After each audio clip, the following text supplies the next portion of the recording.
बच्चों, कैसे हैं आप। आज मैं आपको एक कहानी सुनाऊंगी जिसका नाम है गुफा की आवाज़।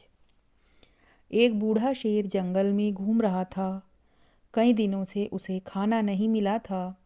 बुढ़ापे के कारण वह शिकार नहीं कर पाता था। छोटे छोटे जानवर भी उसे चकमा देकर भाग जाते थे। वह काफ़ी थक गया था। अचानक उसकी नज़र एक गुफा पर पड़ी। उसने सोचा कि इस गुफा में ज़रूर ही कोई जंगली जानवर रहता होगा। मैं इस गुफा के अंदर बैठ जाता हूँ। जैसे ही वह जानवर आएगा मैं उसे खाकर अपना पेट भर लूँगा। शेर उस गुफा के अंदर जाकर बैठ गया। वह गुफा एक गीदड़ की थी।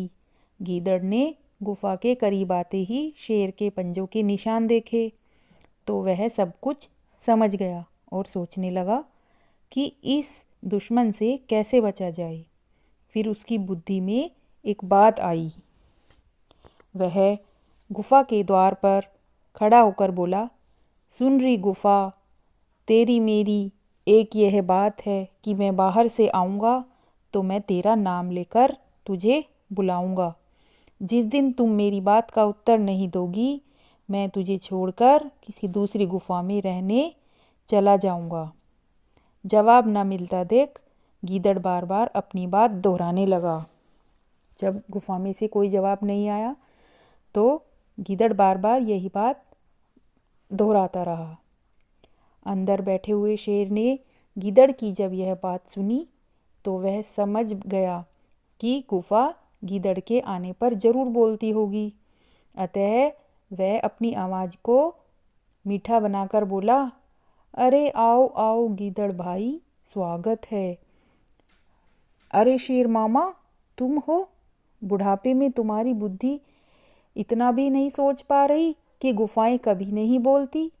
झट से गीदड़ ने ऐसा बोला और ये इतना कहकर वह तेजी से पलटकर वहाँ से भाग गया।